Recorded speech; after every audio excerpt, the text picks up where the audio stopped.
Hey everyone, welcome to the You-est You podcast. I'm in a really darn good mood. This is Julie, I'm your host, and I am so excited today to introduce you to our awesome guest, to Rachelle Niemann. She is somebody, first of all, who I've really gotten to get to know and be inspired by. She's been a supporter of me and what I've been doing, and hopefully I've been supporting her. And she's a badass. She's got a lot to say today about worthiness. So let me tell you a little bit about Rachelle, and then you'll get to meet her and hear all the wisdom. Rachelle is an author. She is a dog mom, a yogi. She is an ultra marathoner, a writer. She's a wife, and she's founder of nourishingworthiness.com and is always searching for growth and adventure. Rachelle is the author of Breaking Free from the Hustle of Worthiness, which can be found on Amazon. She has been a student of personal growth for decades and has finally learned what it takes to transform her life into fulfilling and connected life that she wants to share that in terms of what she's learned. She's on a mission to inspire individuals to make transformation from fear to self-love, big one, and wonders what can be possible if we focused on mental wellness over mental illness. So changing the whole nature of that conversation. I am so excited to have you here today, Rachelle. It is such a privilege, and I just think you're awesome. Oh, thank you so much. It's awesome to be here. Yay. All right. I have a lot of questions for you, but one of the first things I like to ask about, this idea of being your You-est You, your best self. I know that this has been a journey for you. And I'm just curious, maybe you can just kind of give a little bit of, share a little bit about your life. And I know you've done a lot of work within yourself, on yourself in this space of personal development. Tell a little bit about becoming your You-est You, maybe what that's looked like for you. Yeah, absolutely. From a very, very young age, I kind of would say I closed off from my heart. And I was so isolated and alone throughout growing up. And I think I was just constantly trying to please other people and do what they expected and kind of stay invisible in any other realm. And so I just did what I was told and nodded my way through life, but I was miserable on the inside. I was so alone, so disconnected. I had no idea who I was. And on top of that, I suffered from great anxiety, which I only learned really what anxiety is in my 30s. So that all led up, I always knew I wanted to feel differently, but I never knew how or what to do about it. And I just was in a constant battle with myself of how can I be different? What's wrong with me? All the self-loathing and pittiness on ourselves that we have. And then I actually ended up having a horrible anxiety attack. I felt like an elephant was sitting on my chest. I couldn't breathe. I was having, left arm pain, all the symptoms of a heart attack, but I knew I wasn't having a heart attack, and I just couldn't talk myself down from it. And that was the first time that really had happened to me. So I ended up in urgent care with a full clean bill of health and an indication that something was probably wrong in my mind, which definitely it was. And I was just exhausted from fighting with myself for over 30 years that my brain finally said, I can't do this anymore. Like, enough is enough. You have to do something different. And so that actually ended up being, I was very mentally fragile afterwards. I would, go into panic attacks on the freeway as I was driving because I just didn't know what would happen if one more bad thing happened, if I would end up in a state of psychosis. So it was really humbling and scary. But it ended up being the catalyst that I needed to actually create different behaviors, because I had changed my environment multiple times. I'd moved across the country multiple times. Like, I had changed my environment, and finally it was like, oh, I have to change my internal environment to actually create change. So that led me to search out for anything I could find on how to heal, essentially. So my first thing that I found that really helped was Brene Brown's The Gifts of Imperfection. And that was my first introduction on just how much shame and vulnerability had impacted my life. and how they created so much anxiety within me. So that just led me down on this journey of just deep inner healing and inner work and actually learning who I was. Like, just a few years ago, I didn't, like, everybody talks about authenticity and what you have to be authentic. I didn't know what that meant because I had no idea who I was at the core. Yeah. And so all of this work has led me down to, defining my values, what they are, how to act in alignment with them, and doing what I want to do instead of what everybody else has expected of me for my life. Wow. I have chills just thinking about it, because what it sounds like is you were like a prisoner within yourself. Yeah. Yeah. Like being That's exactly what it felt like. Yeah. Like locked up in you. And, I know that people who are tuning in and listening, it might be exactly, exactly the same. We have our unique experiences, but I know others can relate. I had a panic attack that led to my biggest breakthrough. It was scary it was one of the scariest things I've gone through, but listening to you. So I'm curious, and it sounds like that Brene Brown and starting to look at the gifts of imperfection and vulnerability and shame started to unlock that prison. What else, because I know you've done so much work in this space on yourself and trying to kind of crack the code, so to speak. What started to help you to change and to feel like, to go from this place of being in prison to free? What started to make the difference for you? I think one of the biggest things that helped me was understanding that I would have to feel uncomfortable to heal. And I had spent my life avoiding discomfort at all costs, which, led me to that being in that prison. And I have avoided confrontation my whole life. I didn't want to step on any toes or anything. And so being able to embrace discomfort and know that I had to feel that to move forward and heal, that was probably one of the biggest things. Finding my breath, like I held my breath for about 30 years. Oh my gosh. Learning how to breathe, especially in those moments of discomfort or being in a social situation that made me uncomfortable, just learning how to breathe. Yeah. And then learning how to feel my emotions, because with, not wanting to feel any discomfort, I always pushed emotions away. Yeah. And so learning how to process all the different feelings you get really helped let them flow through me instead of trapping them within me. Can you, this is like you're opening up a very important can of worms or can of something.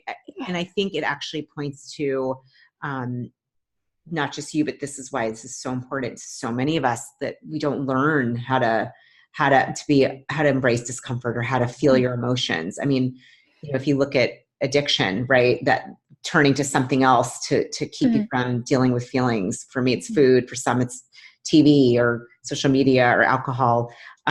It sounds like for you, maybe it was berating yourself or going within and like, I don't know, not feeling, pushing it down, as you said. Yeah. All of those things are kind of easy buttons. Like Glennon Doyle and Brene Brown had a course, and they talked about finding your easy buttons, like how you're numbing. And one of my easy buttons and ways to numb was actually to mentally remove myself from the present. So if I was like in a group of people and somebody asked a question, I wouldn't answer that question because I would remove myself mentally from a situation. And that's been my easy button for, my life. And so really learning how to become present and exist in the moment has been a very uncomfortable journey. But if you're not existing in the moment, you're not living your life. Yeah. You're non-existent. So. Okay. So for those that are, because I know you talked about breathing, obviously, if you're listening, you're breathing. So there's a difference because thank God, we're all breathing. Right. But what I'm hearing you talk about is learning how to breathe in a way that was more presence, more getting more oxygen, slowing down. Maybe share a little bit about some of the tools, like your new tool bag that you use now in terms of what helps you to be present in the moment. It helps you to be, when you have a button that you identify, like what helps you to slow down. Maybe you can get into that a little more, share with us some of those strategies. Yeah. One of the things I really like to do is to practice things that make me feel uncomfortable when the stakes are low. So it's like running out on a trail. I'll say hi to every person I see or smile at them because I used to never be able to do that, and that made me feel uncomfortable. And while I'm taking that action, because I know it's going to make me feel uncomfortable, I really take notice of what's going on in my body. So I notice, am I holding my breath right now? How am I feeling? Where am I feeling? Like most of my discomfort is held in my gut, like kind of in the solar plexus area. That's where I hold all of my discomfort. And so it's finding where in your body you're feeling it. Are you tensing your shoulders? Are your eyebrows furrowed? And then intentionally trying to release that tension that was created. So starting to intentionally breathe deeply. And oftentimes I'll just let myself or make myself intentionally breathe 6 deep breaths. I heard it once say that just 6 deep breaths can help lower your blood pressure. Yeah. And so throughout the day, I'll just remind myself to take those 6 deep breaths, and especially if I'm in an uncomfortable situation. Yeah. But when I'm finding all the uncomfortableness in my body, I focus on really feeling it too, and not pushing it away or pulling it in, but just letting it flow through me and then releasing that emotion or that tension. Awesome.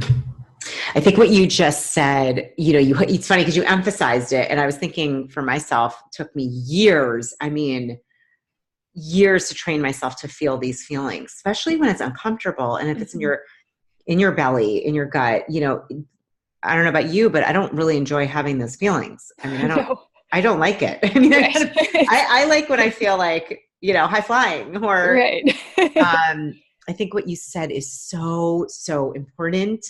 You emphasized don't push it away, but feel into it.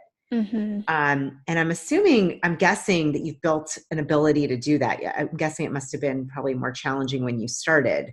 Because a lot of people run away from that. That's a lot of what we do by getting out of the moment. We, like you said, you just disconnected.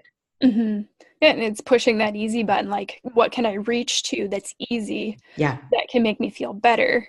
Yeah. But I think what we don't realize is most of the time we don't feel any better when we push that button. Right. Because we didn't resolve what was actually causing it. And so it is uncomfortable to sit with that emotion. But what I realized is if you let it flow through you, it releases and it goes away and you're not holding it anymore. So like I held, this discomfort, I held on to all of it that I was feeling for years and years and years. But when you feel through it and you lean into that emotion, it might be uncomfortable, but it's only uncomfortable for a few seconds rather than, holding on to it for years. If it's okay, I want to add one thing to what you just said, because it's an area I'm fascinated by this, and I'm just very present to, I think in our society, we have a very, as human beings, we want both masculine and feminine energy and way of doing life. And I think we have a predominantly masculine society that's focused on doing and pushing and making things happen and goals and action. And that's good. We need that. I think what I've noticed for me is that type of way of being has, it's almost like a conditioning that when I felt feelings, and it sounds like you did the same, I would just push through. I would avoid, I would go around, I would figure out what can I do? And I think what you're talking about is kind of that balance. You could call it, feminine, masculine. If you think about the yin yang, like it's that balance of being with it, sitting with it, feeling into it. And I love what you're saying. I feel like there's a calling for more of that in our world anyhow, in our society, that learning to, like, you've really taught yourself to be able to feel the discomfort, the anxiety, to breathe into it, so your new normal is not pushing it away or down or out. It's actually allowing it, which I would imagine causes a lot less resistance in your own body and your mind. Yeah, absolutely. Like when you're holding on to it, I would hold my breath. I would create that tension. Yeah. I would, create space for discomfort within me by tightening up or transferring energy to other parts of my body. But yeah, it's, right. Yeah.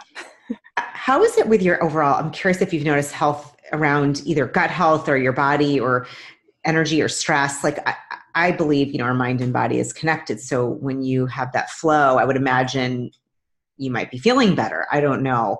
Have you noticed anything different in sort of overall well-being or how you're feeling day to day? I have, absolutely. So I was in a couple of accidents in my early 20s, which caused me to have like fairly severe neck pain and like consistent headaches.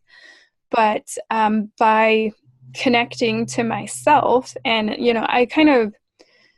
it was probably conditioned into me that like some sort of pain is like a badge of honor. Mm-hmm. And it actually creates so much energy drain on us when we have constant pain. So through that, I've been able to, through healing, I've been able to reconnect with my body and find new ways to heal. And, I used to always just push through like, oh, it's okay if it hurts, it's going to get better. But then I would re-injure myself. It was a cycle many, many times. But now I'm starting to learn to really tune into my body and listen to what it's saying to me. And if it hurts, back off. Yeah. And so making that incremental progress has reduced my pain from my old injuries significantly. And I've actually been able to reconnect with my body, which I didn't even realize I was so connected from, but it was kind of my armor when I was growing up. And so I used it as a tool. And I became very disconnected from it. So through this healing, I really reconnected with my body and started listening more to it and healing it overall. So my energy levels have been up. I feel so much better and just been able to feel a lot more joy in life and a lot more presence as well. That is so beautiful. I think that's what we're looking for, if I may say so. I think most of us as human beings want more joy, more presence, more ease. Yeah. I think one of the things you said, I want to just reiterate, and we'll have this in the show notes, is that one of the best places, what you said, was to notice where these emotions are showing up. Like you said, in your gut.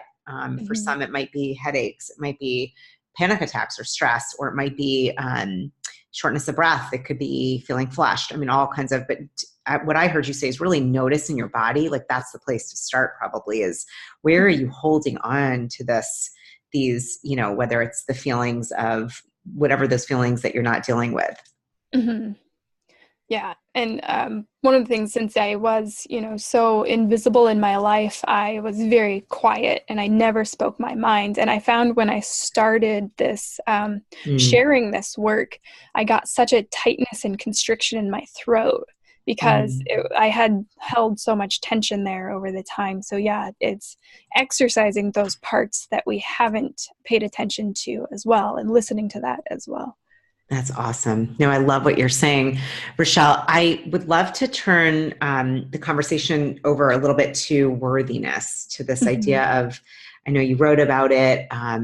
It's one of the areas that I am most interested in, struggled with. I know you did as well. I know, because people have been writing in, like there are many listening that also have struggled with this. So let's talk about worthiness and what you've learned about it, and what are some ways that you've changed your belief around worthiness? So most of my life, I put my worthiness in other people's hands. Mm-hmm. And unfortunately, they can never give you that fulfillment you're looking for, because it has to come from within. Yeah. And that took me a really long time to learn. And sometimes you can find a person in your life that fills a void, but that there will also be that pain around that, because somebody else cannot fulfill your own worthiness. So I just think we really need to take ownership of our own worthiness, and it has to come from within. So doing things like identifying how we're talking to ourselves, identifying my inner critic was a huge step of progress. And it was very elusive. It was a hard voice to find. It sounded just like me. I mean, it had been around my whole life, but the kinds of things it was saying to me were like awful. Yeah. And so being able to identify when we're speaking really unkindly to ourselves.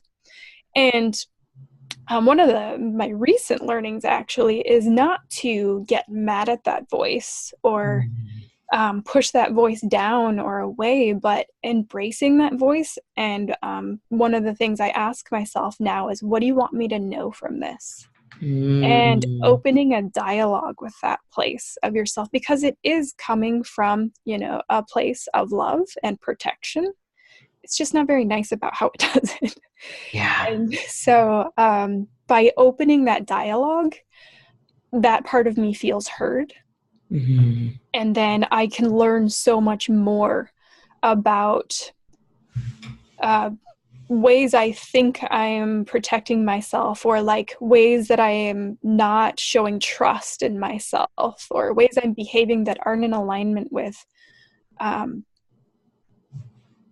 what I expect from myself. And it's just really opening a dialogue on the inside between these two sides of your fear and your growth, I guess I'd say. Oh, I love that. I love what you just said. So number one would be, first of all, identifying that inner critic, that voice, which sounds like for you, and I bet many of us, it's kind of like incognito. Like you might have to do a little searching. And then once you get it, rather than being mean to it, Right. to like embrace it. And then even the third piece is ask it, what am I to learn from you? Or get curious, or create that space of dialogue was what you said. I love, and it's amazing. So those listening, I've gotten to know you, Rachelle, over the last few years.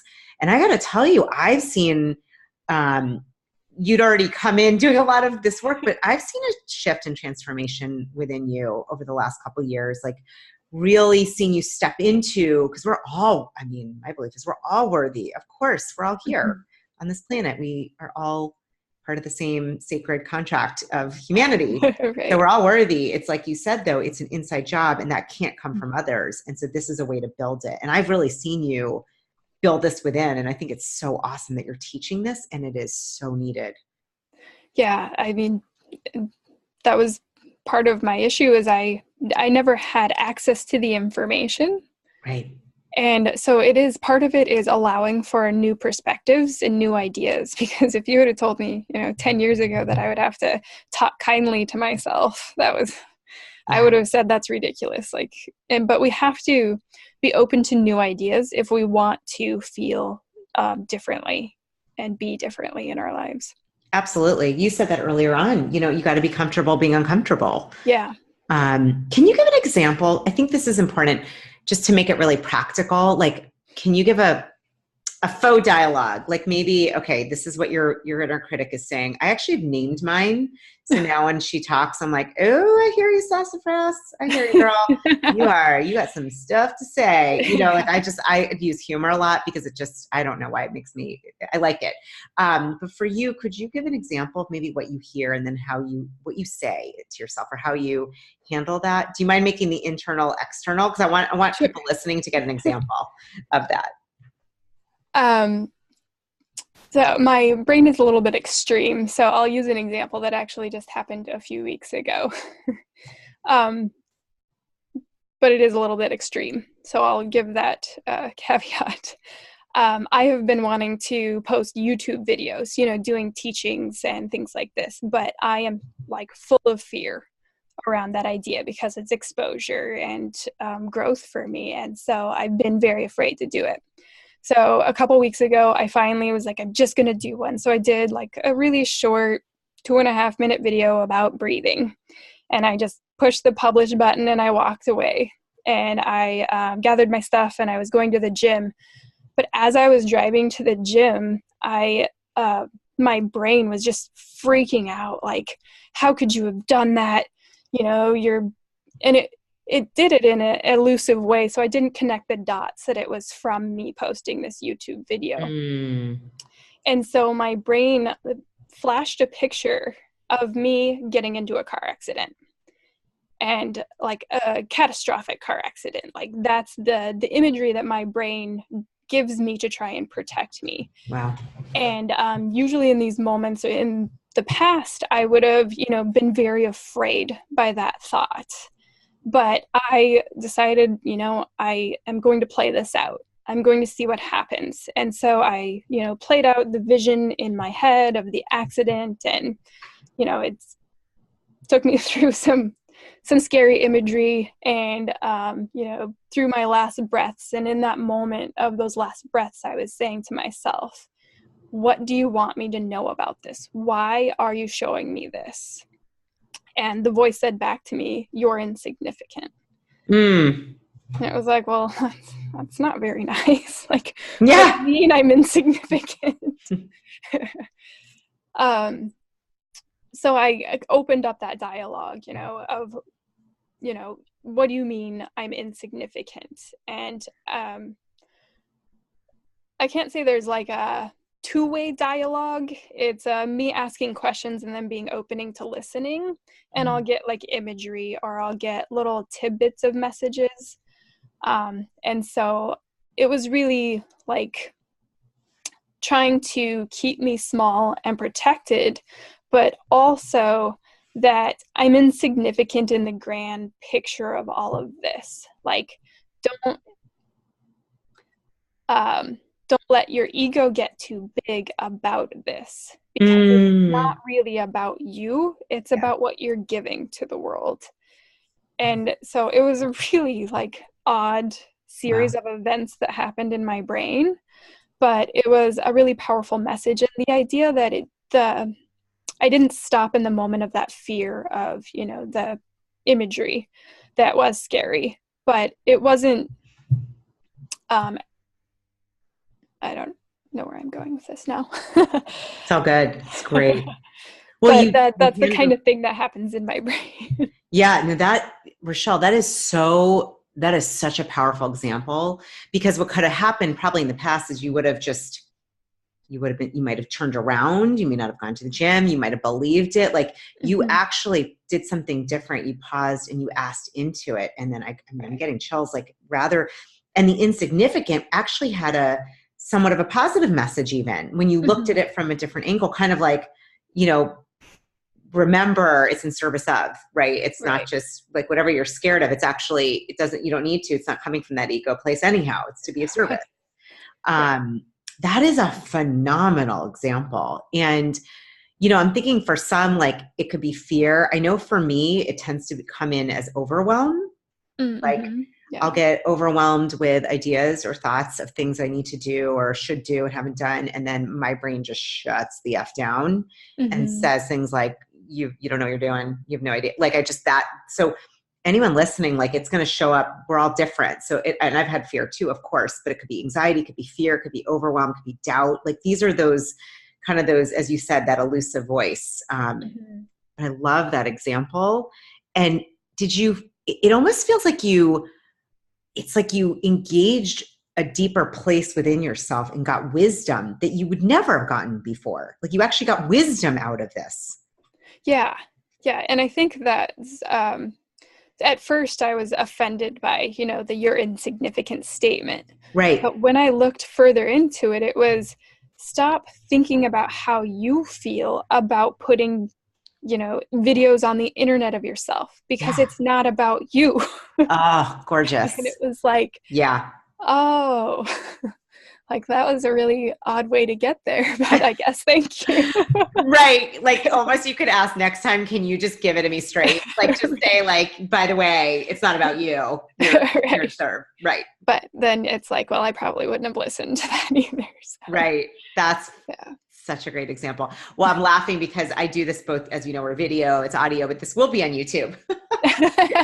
You will be on YouTube because I post all of these on YouTube so that more people can be served and helped and guided. Yeah. I was like, oh, that's so funny. She doesn't even know that. You're going to be on YouTube. Yeah. I think, gosh, this is really, really powerful. And before we wrap up, I do want to talk about, because in your bio, I know something this is important to you, is this reframe, flipping the script of the wording mental illness to mental wellness.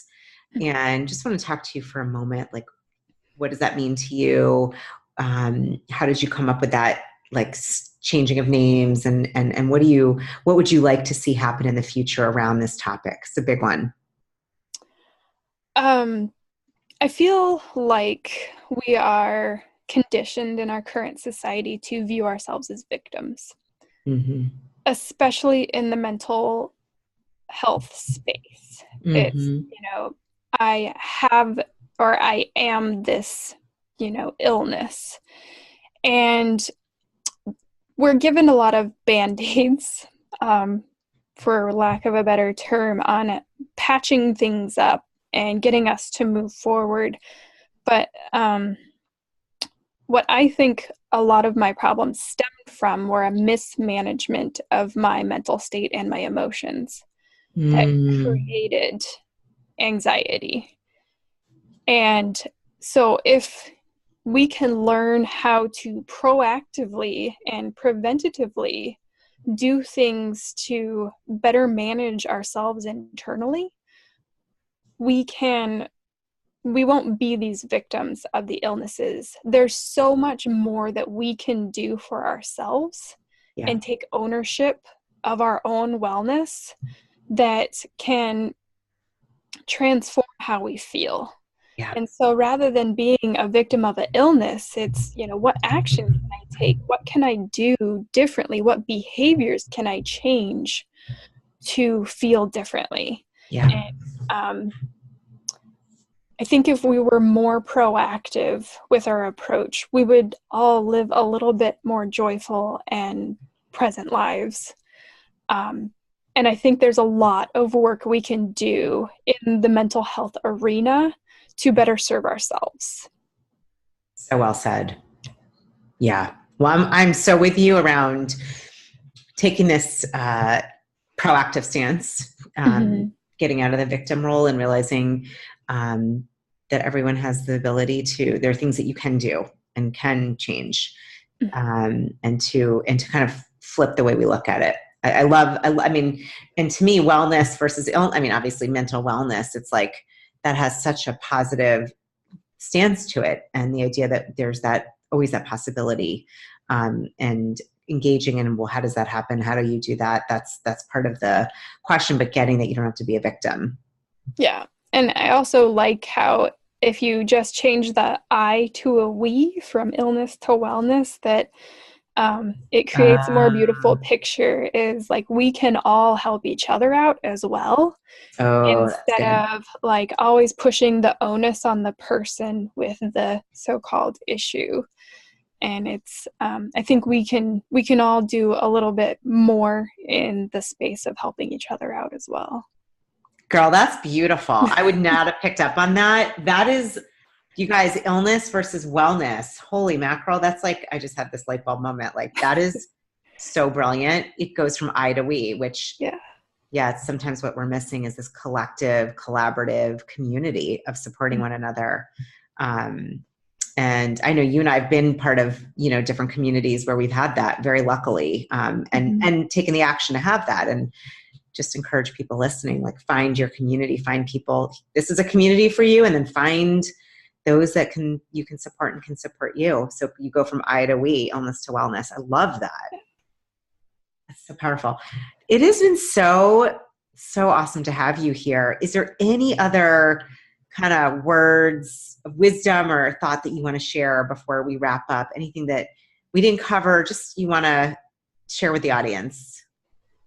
Yes, of course.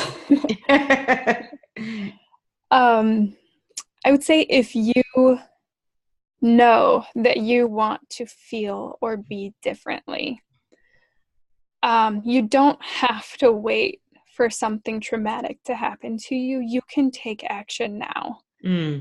Just find, one new resource or one new tool and try implementing it and see what happens, and open your perspective a little bit to allow new things into your life. And you have to change your behaviors to change your life. So just try one new little thing to create a behavioral shift and build upon that. But you can start small. It's okay to start really, really small.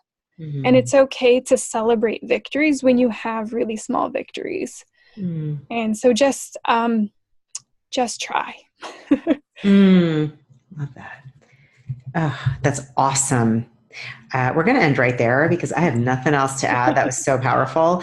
In the show notes are going to be some takeaways from what you talked about. So for those, I always say if you're commuting, don't take notes. We'll have them later for you. And Rachelle will have your website, your book.